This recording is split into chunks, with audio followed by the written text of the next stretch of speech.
All right, our next speaker is Mr. Matthew Ballard. I have a copy of my speech. Can I hit that down? Yes, sir. About 4 pages. I'm sorry, I didn't have a staple, so I couldn't staple them all together. I did have my speech for 5 minutes. I will try and make it as quick as possible because I understand it's 3 minutes now. I'm here to speak on the concern of the 2020 legislature proposed and to be voted on today by this council. And the title, Public Safety Policies, that reads as, the city supports legislation that preserves law and order and promotes public safety throughout the city, including legislative acts initiated to assist localities in protecting the public from gun violence. The city supports legislation to enable locality to enact ordinances that exceed statewide standards with respect to sale, possession, and storage and carry of the firearms and ammunition. During talks with members of this council, it's become apparent that there's confusion on some of these suggested legislative acts. Majority of these acts echo that of the federal bill, Brady Bill, passed in 1994. The intention, again, was to combat gun violence.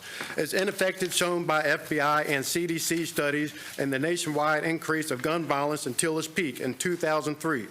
2003 marked the high point of gun violence, and the following year, 2004, marked the end of the Brady Bill. It wasn't even suggested to continue the Brady Bill because its failure was too overwhelming to continue. Why are we following the same path that was shown ineffective for over 20 years? It also needs to be known that the chairman for the Brady campaign, Dan Gross, he was proudly at a 2A rally November 2nd of last month, and now believes fundamentally in the right to bear arms. He knows, even led in the gun owners that are relentlessly and unfairly demonized. Exact quote, I have seen firsthand on the ideological hatred of guns and the people that are relentlessly and unfairly demonized.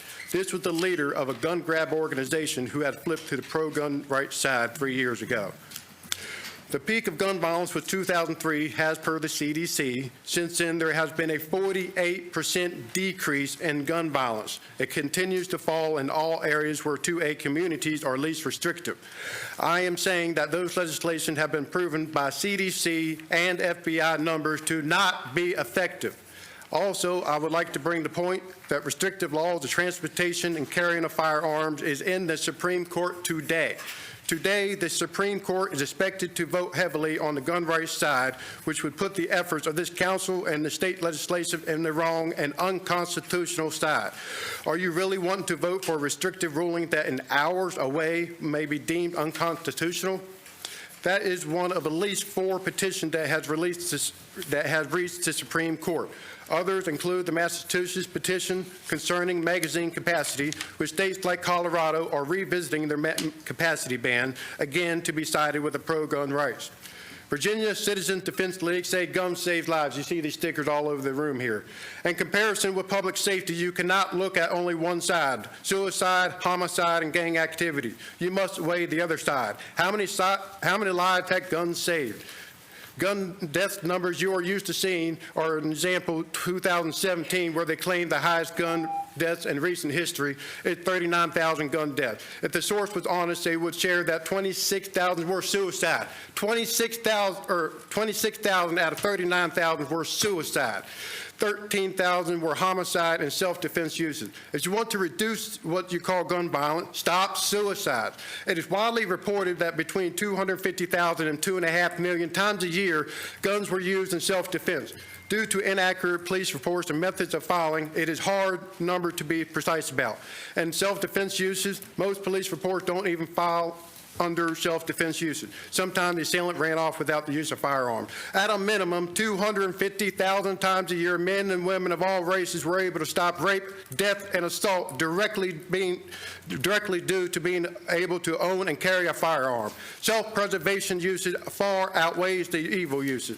To wrap it up, the proposed legislation have been tried before, deemed ineffective at end goals, reducing gun violence. These same legislation are in the Supreme Court, and previous federal courts are expected to deem the proposed legislation unconstitutional. Guns used to kill in illegal activities don't even make up 1/8 of the guns used in self-defense.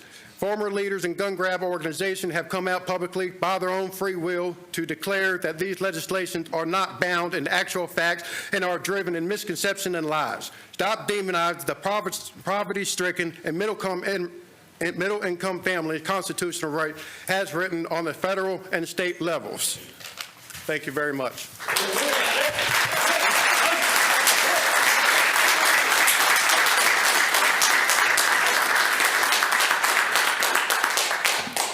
Let me say that the Constitution of the Commonwealth of Virginia and the United States guarantees certain rights related to firearms. And the city has no authority to infringe upon these constitutional guarantees and does not seek to do so. So we're just seeking common sense gun and firearms as it relates to it, common sense regulations. What about the part that was in the 2020 legislation that I mentioned earlier, the public safety aspect? Right there, you directly contradicted yourself. I did speak on it just a minute ago.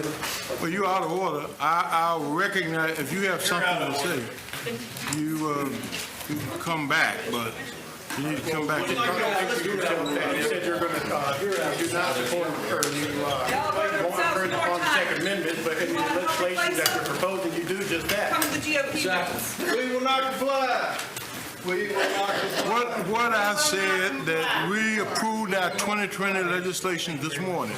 We talked about common sense gun control.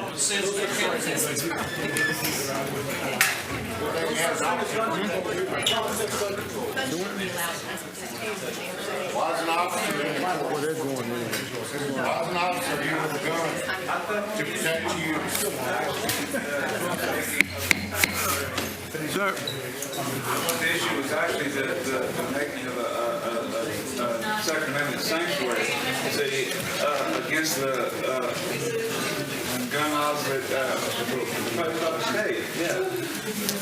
I mean, well, what I stated was that as mayor, I see no need nor benefit for official action by this city validating what the Constitution already guarantees. So in other words, we're not accepting the validating as a sanctuary city. We're not doing that as a city.